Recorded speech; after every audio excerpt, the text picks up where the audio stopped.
This is Fresh Tracks Weekly. This week we are talking about how there has been a significant amount of Bureau of Land Management land that has already been identified as being suitable for disposal, and it would not require congressional approval to sell it. But before that, I have a few updates and news headlines from the week. If you haven't already listened, Randy recorded a podcast with Oregon Department of Wildlife Director Debbie Colbert. They talk about a lot of issues that Oregon faces in terms of wildlife management of all sorts of species, some problems that they have with federal regulation.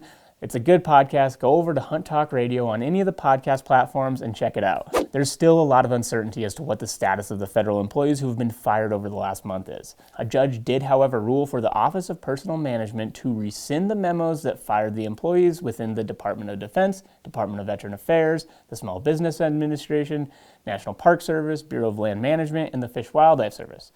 So while the United States Department of Agriculture, which encompasses the Forest Service, was not included in that judge's ruling, around 6,000 USDA employees who were fired were told to return to work this week for at least 45 days while an investigation is conducted.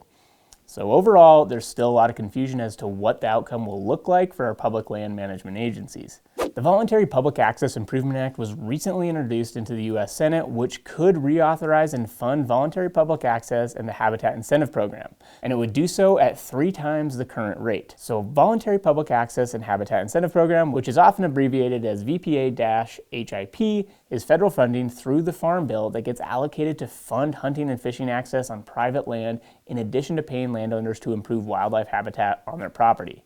The program has significantly helped states fund their access and habitat programs and has been championed by virtually every sportsman and conservation group. This new legislation is bipartisan, being introduced by Senator Steve Daines of Montana, along with Senator Michael Bennet of Colorado, Senator Marshall of Kansas, and in the House of Representatives, Debbie Dingell of Michigan, and Representative Dusty Johnson of South Dakota. Aaron Field of the Theodore Roosevelt Conservation Partnership summarized all of this in a great article where he compiled praises from the American Sports Fishing Association, Delta Waterfowl, Pheasants Forever, Quail Forever, Ducks Unlimited, and the National Deer Association. All right, here are some bills that could be impacting hunting, fishing, and public lands in your state. In Colorado, HB 25-1258 would change the wording in the state's wildlife statute that currently reads, quote, "The state shall utilize hunting, trapping, and fishing as the primary method of effecting necessary wildlife harvest," end quote. This legislation would take that statute and change the word shall to may. This is leading to concern from multiple sportsmen's groups as they believe that this is a tactic used to weaken the role of hunting and fishing within the state. Also in Colorado, SB 25-003, which originally attempted to ban the transfer of semi-automatic weapons within the state, is still alive, but heavily amended. Now, instead of an outright ban, it would allow for people to continue to purchase semi-auto firearms, but only after participation in a firearms safety training program and test. In California, SB 818 would establish a 5-year pilot program to allow houndsmen to utilize non-lethal methods to haze and deter mountain lions that have been identified as potential threats within El Dorado County. Mountain lion hunting and running them with hounds has long been illegal in California. And to be clear, this program only allows houndsmen to haze cats with the hopes of restoring mountain lions having a healthy fear of humans. Also in California, AB 1038 was recently introduced that similarly would allow trained dogs to haze black bears via non-lethal methods. The goals again being similar to those in the mountain lion bill of educating bears to be wary of humans and dogs. In South Carolina, HB 3872 would limit the loss of Department of Natural Resources land open to public hunting. The bill would require DNR to manage their land in a way to make sure that access to hunting is not lost, and if access is lost, they must compensate by replacing acreage somewhere else. This passed unanimously out of the House and is awaiting hearing in the Senate. In Kentucky, HB 700 would outline the boundaries for CWD surveillance within the state, more clearly defining the areas that need to be within that surveillance zone. This bill is currently stuck in the House, and the Sportsmen's Alliance is urging Kentucky residents to encourage their representatives to push for a vote as the legislative session ends very soon. With that, we are going to jump into our deeper dive where Randy educates us on how the Bureau of Land Management already has a system in place to dispose of federal lands. We're keeping along the same lines of kind of talking about different aspects of public land sale and transfer and how the writing's on the wall that there's at least some people that would really like to see this happen. Oh, yeah, there is. And it's our job to tell people when those possibilities are out there, what people are trying to do. And we got a lot of comments when we talked about that last week. Yeah. We kind of knew it. I think mostly good, though. I think it was actually a lot of positive feedback. But what we were talking about is like how there's, I guess, the hope and that some people have is that and it's true for a lot of sale of federal land or transfer, that it would require congressional approval. Some of them, yeah. Right, but there is something in place currently that would allow for the sale or transfer of federal land if there's been certain lands that are found suitable for disposal. Yep. It all stems from FLPMA. Federal Land Policy Management Act. Yeah. Yeah. Which is from a while ago, but 1976. Yeah. And so, but what happens is primarily it's the Bureau of Land Management that we're talking about here. Yeah. And they go through and they do their resource management plans. Yep. Every so often. It's not every field office does it on a certain cycle. They're all kind of off on their own cycles, but they do these resource management plans every so often where they go through a ton of data, ton of information, public comment to figure out how they're going to manage their resources, right? Yep. But one of the things that they do, or that they've been told to do as they do this process, is to identify land suitable for disposal. Right. They call it land planning process, I think, is part of it. Right. Or land use planning or something. Yeah. All part of the RMP, or resource management. Resource management planning, RMP. Yeah, you get a lot of acronyms with the federal government. So you gotta keep, and then you got your EIS, you got your environmental impact statements. You gotta keep FLPMA, FLPMA. Yeah. So BLM, Bureau of Land Management. You got a lot of acronyms. But anyway, so that there's these lands that are already identified, and those would be very easy. There are lands that have already been disposed of. Like and generally, it's these small tracts that are isolated. There are criteria that they're supposed to fall within in order to even be identified for disposal in the first place. Yep. Which essentially is like a small tract. Like if you look at a lot of the resource management plans, it's a lot of 40-acre and less sections. Yep. But if you start looking through them, there are some several 100-acre size chunks, and like they get up to a decent size in some areas. Yeah. And so I just read the Rock Springs, Wyoming RMP that was approved last fall. And if you go through that, they classified 47,000 acres as acreage that is on their list as suitable for disposal. None of them are 4,000 acres that are easily to access. They're all little, like you said, surrounded, landlocked little pieces. Right. But the odds of us getting to them are pretty slim. Right. And so in some cases, like if these lands, there's a 40-acre, there's no public access, there's no hope for public access in the future. And if they were able to sell that land, and then in theory, that money, or at least a portion of the proceeds from that sale should go towards purchasing or acquiring more land that or go towards accessible land or in some way benefits the public more than that current section. Correct. And then in theory, that's like, I think most people would be on board with that. I think like a lot of people would be like, oh, that sounds great. Yeah. Honestly, like let's consult those like tiny little inaccessible chunks. Right. Yeah. That'd be great if we could consolidate and get something that's publicly accessible. So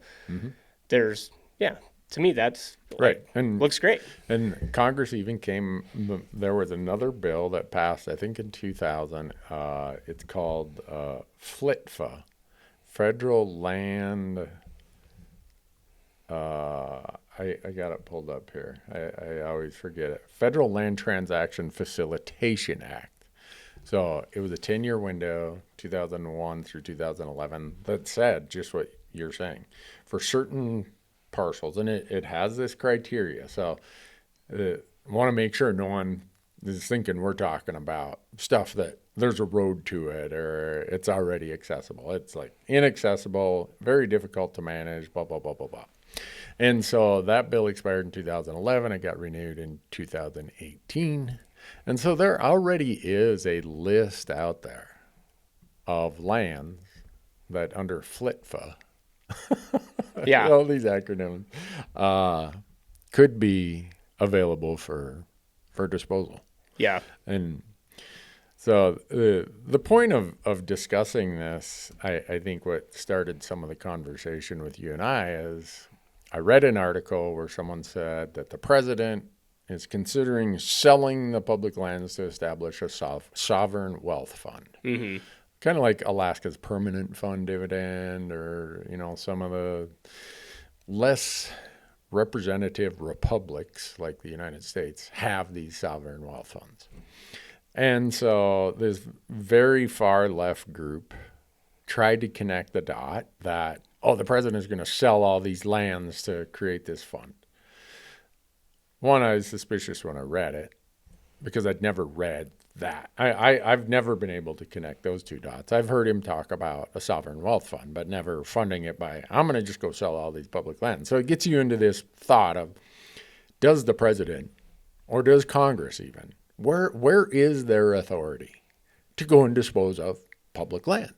Right. And so that kind of got us going down these rabbit holes of FLTMA and FLTFA and everything else. So, right now, that's the easiest mechanism in place is through FLTMA. But with the sideboards on place, we're not going to lose big, vast tracts that are publicly accessible currently. But some of those smaller sections would definitely be at risk and pretty easy to dispose of if the BLM decided they wanted to, or Department of Interior as a whole.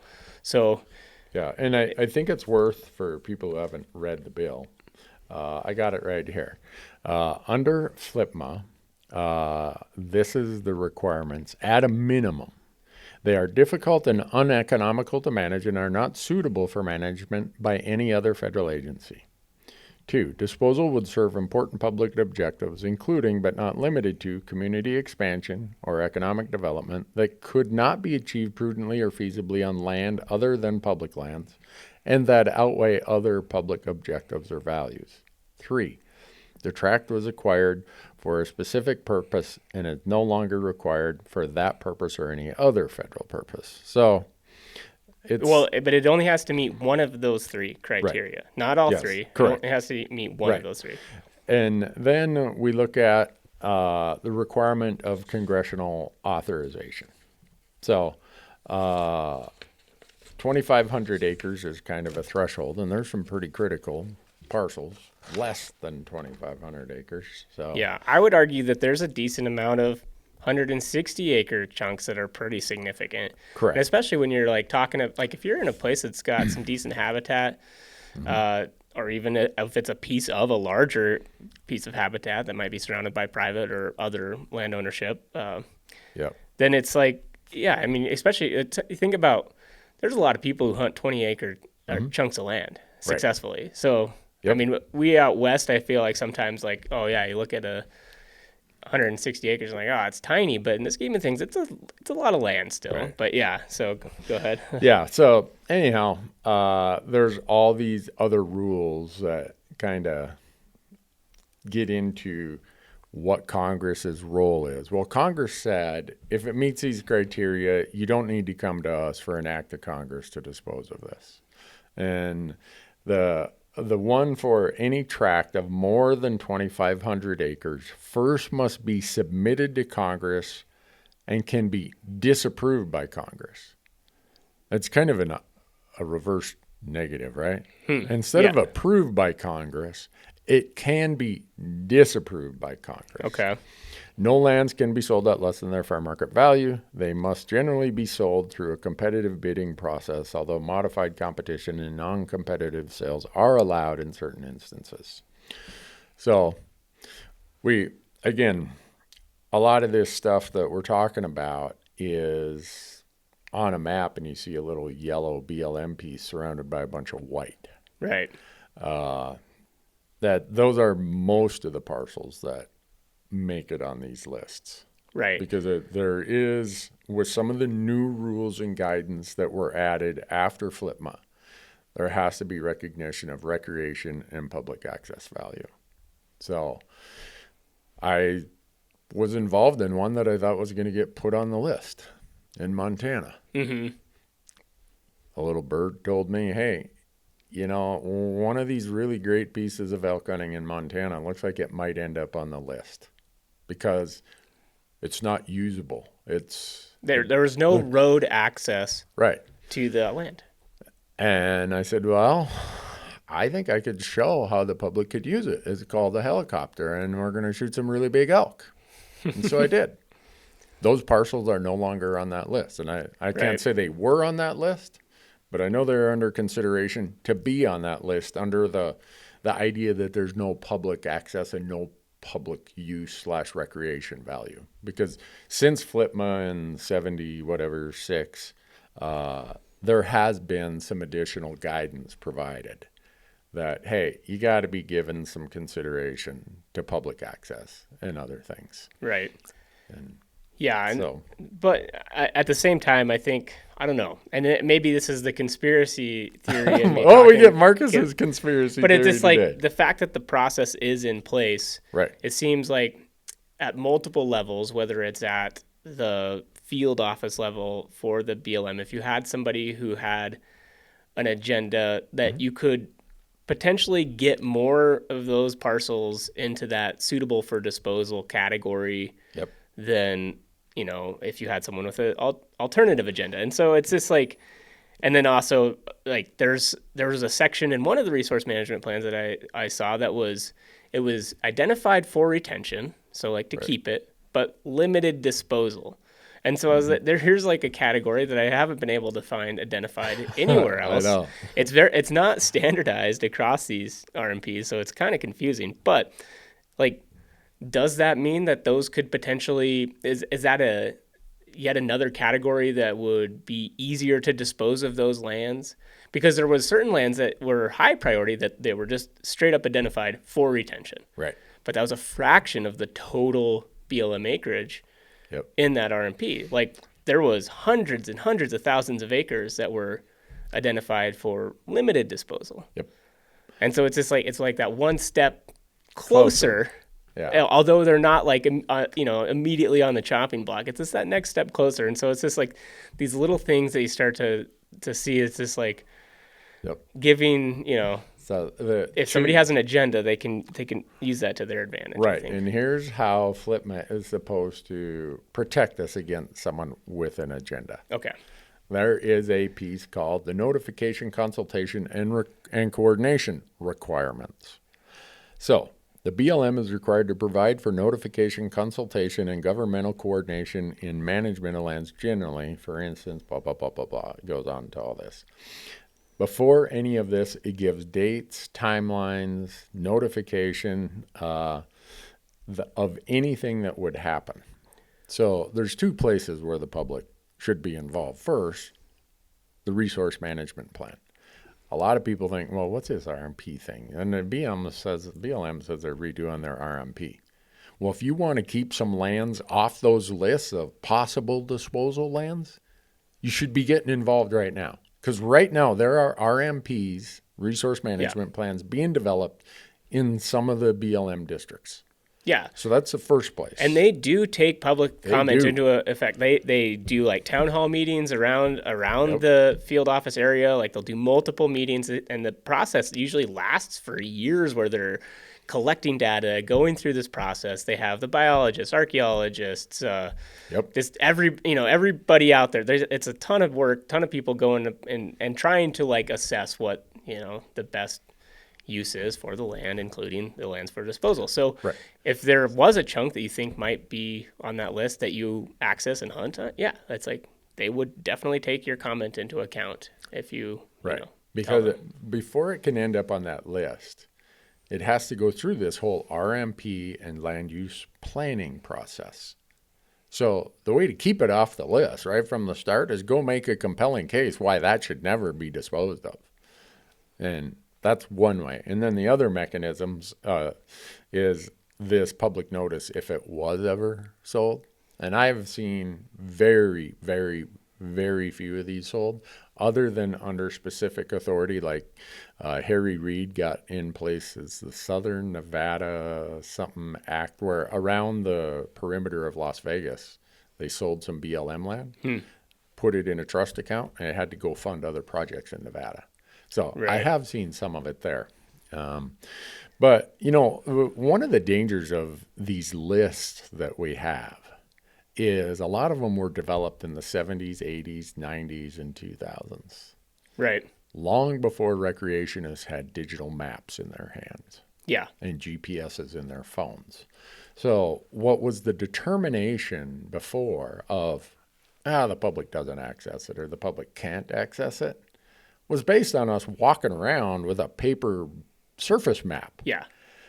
No more. So as much as these lists are out there, we got to be vigilant and paying attention to, hey, that might have made the list in 1978, but with what I have in my hand today, I could access that. Right, yeah. And that I did notice that in one of the RMPs when it was updated, that it went from around 100,000 acres of suitable for disposal land down to 60,000 acres. Right. So they did that.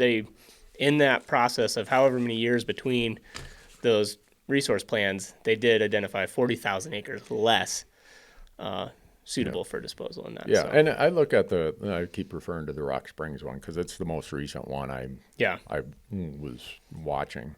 I'd have a hard time, and I hunt down there whenever I can get a tag. Right. I'd have a pretty hard time arguing, don't sell some of those if under FLTFA we could take that money and go buy some other land that is way more accessible. Right. But as another cautionary tale, what you were mentioning earlier is that just because that money, so you do the sale and maybe you have this money that's in theory supposed to go to that, doesn't necessarily mean that Congress is going to authorize them to spend it on that, right? Because FLTFA says if you sell any land under this FLTFA authority, which is, again, newer than the old FLTMA authority, that the money has to go in this earmarked account. 20% can go to the BLM to recover their overhead and administrative costs of doing everything. The other 80% is supposed to stay in that account to be used for purchases within that state. Right. But if Congress says, no, we're just never going to spend that 80%, to your point. Yeah. Well, we have examples already of money that's designated for acquisitions. In Montana, the example would be Habitat Montana, where we have this fund set aside for this, these acquisitions that a lot of times it's really difficult to get that approved to actually purchase any property. Yeah. And then on the federal level, you have the Land and Water Conservation Fund, where similar things happen too, where you have money that's set aside and then it's difficult to get approval to spend it. Yeah. If Congress won't appropriate it to spend it, it's like, well, what good does it do? But one of my friends who works on a lot of this stuff, he put together some really good ideas and I'm on board with this, of what he thinks could be some slight tweaks or improvements. And any of these, whether it's FLTFA, FLTMA, there's some small ones, STA for the Forest Service called Small Tracts Act. It's less than 10. Forest Service, the National Park Service and the Fish and Wildlife Service have almost no authority to dispose of lands. The Forest Service mostly is relegated to land exchanges within the administrative boundary of the Forest Service. Right. The BLM is the one agency where it's kind of a more wide open thing. But he says, and I agree with this, the things to be considered should be the quality of hunting, fishing, opportunity, on balance, and the increase cannot negatively be affected by the overall proposal. And I think in addition to hunting and fishing, you could have any type of public access in that category. Habitat for fish and game species must, on the balance, benefit or not be negatively affected by any proposal. Access to nearby or adjacent public lands must be enhanced or at a minimum not hindered by any proposal. Because some people would, there are some who would look at that list and say, yeah, we should dispose of that one. Because now that we got better mapping, someone could, like when the offset sections, when they really don't meet at a corner, there's like 100-foot overlap on them. Mm-hmm. You didn't know that on your old map, but you do now on digital maps. So someone might say, oh, let's get rid of that one because that touches an overlap section. Right. So there's places where that could happen. The proposed action must be made available for public review and comment, and the input and guidance of hunters, anglers, and recreationists should be fully considered by the managing agency. And then the proposal must be supported or at least not meaningfully opposed by sportsmen and women. And proceeds from the sale of public lands must be used to acquire other strategically important and high-value conservation public properties. And that would be great. So this is a hypothetical, like trying to get this into legislation. Yes. So that's the hope, is that someday we could get this into legislation. Now, one of the things, this person and some others have worked on a new bill that was introduced in the last Congress that got nowhere because the last Congress was controlled by Democrats and it was introduced by a Republican. It's just the world we live in these days, right? Yep. A really good idea, no matter what party it is, if that's not the party that controls the agendas and the committee placements, out the window. So we have I guess, not a new version, but that bill has been resubmitted. And I think you and I were talking about it. Right now, it's considered H.R. 718. Or the Public Lands and Public Hands Act. Right. Representative Ryan Zinke, actually our representative right here in Montana in our district, submitted this last legislative session, and he submitted it again. So it's there, and it's trying to tighten up any loopholes where someone might say, oh, well, here's a way where Congress can get rid of this or get rid of that, because there's so many congressional laws that you never know when there might be something in there. And it makes an affirmative statement that, let me see, what's the acreage? I think there's a de minimis, or there's an acreage requirement if I remember. 300 acres. Yeah. Or if it touches a publicly accessible waterway, only 5 acres. Right. Yeah. So it says the term publicly accessible means a tract of federal land by the Secretary of Interior, Chief of the Forest Service that can be accessed by public road, public trail, public waterway, public easement, or public right-of-way.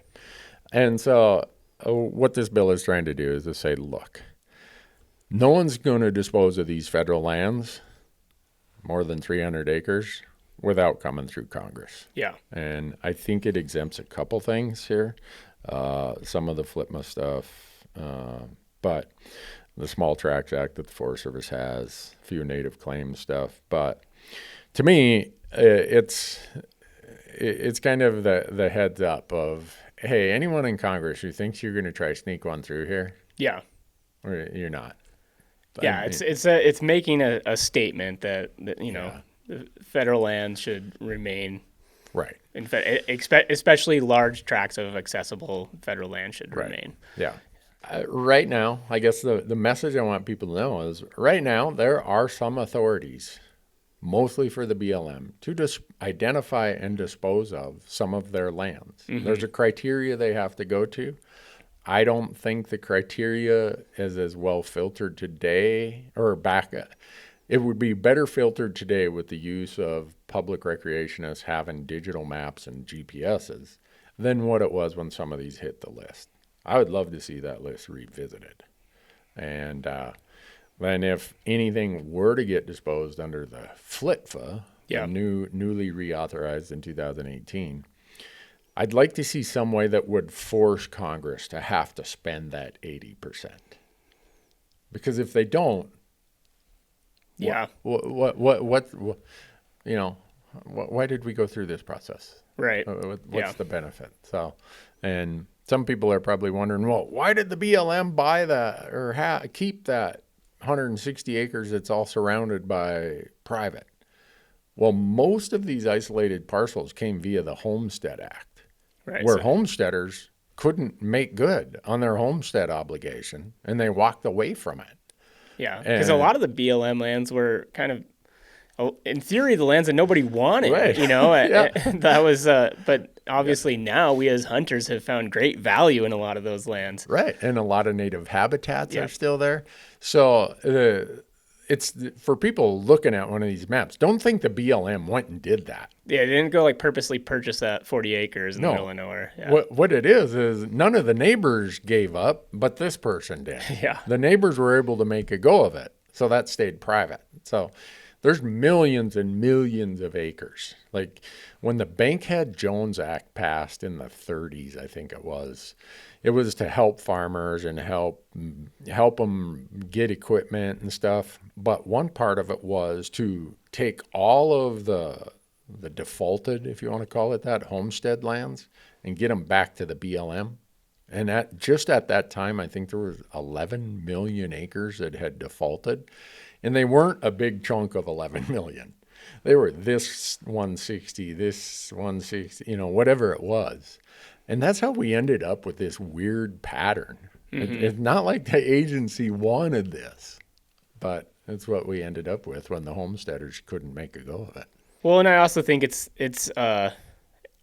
important to revisit what we've talked about in some of the past episodes where we bring it back to the whole idea of transferring federal lands to the states, because what we've talked about with the sideboards that are in place with disposing lands within the BLM, like sure, maybe it's a little easier in the BLM. It's very difficult within the Forest Service, difficult within Fish and Wildlife Service, difficult within National Park Service.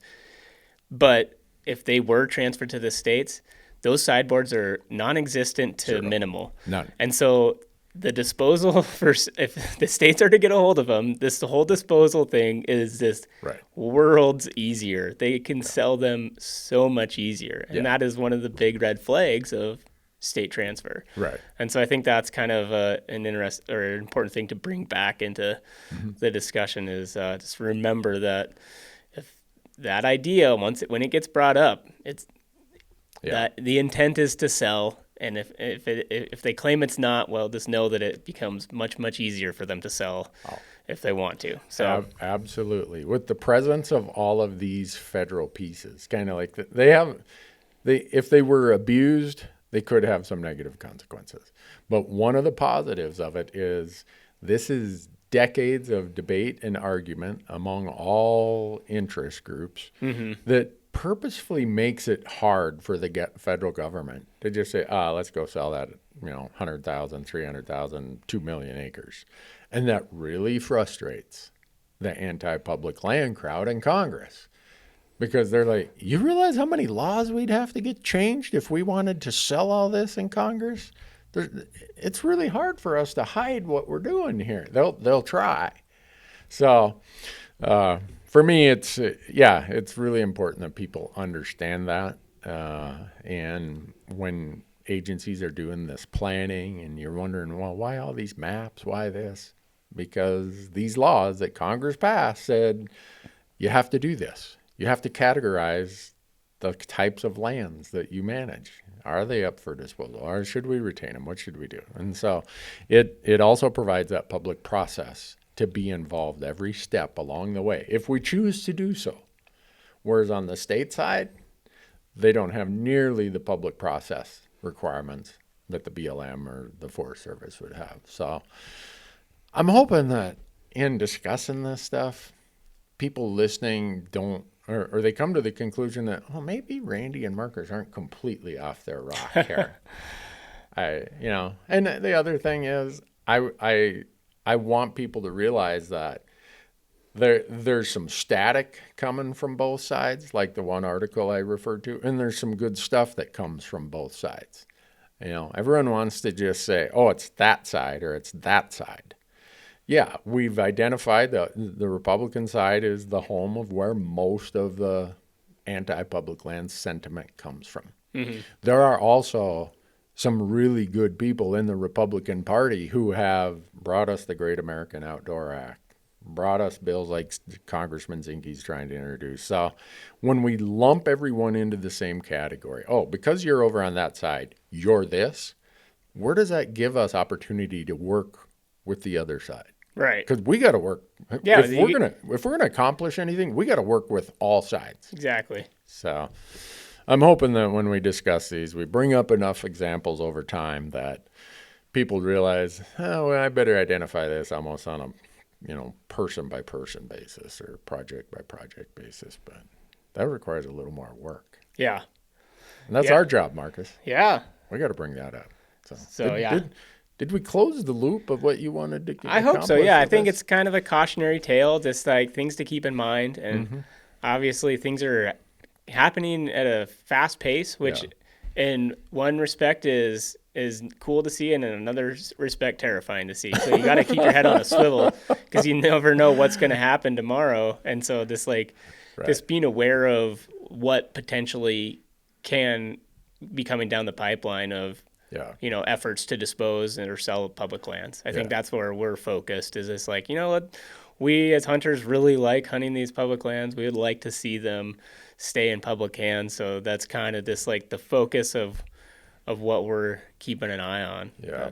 And I think the reason you and I have spent the better part of 3 days researching and scripting and you and I debating back and forth on this stuff is this is really complicated. There's such a bombardment of stuff from all angles. Yeah.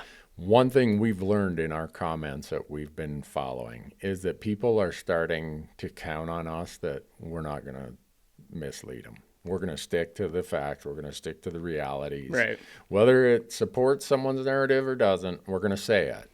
And I think people are counting on us for that, and we take that pretty serious. And hopefully this and the prior ones and the ones we'll end up doing in the future, we'll be done with that in mind, that we're here to give you the best information we can find. And we'll let the chips of the politicians fall where they may. We value that trust people place in us, and we're going to work hard to give them the best information. Yep. All right. Well, thanks. Man, that was pretty calm, Marcus. That was a good one. All right, man. We're getting good at this. No cuss words. No. I don't know. Maybe no one's going to watch this one if they're not fired up. Need to get Randy fired up. All right. Thanks.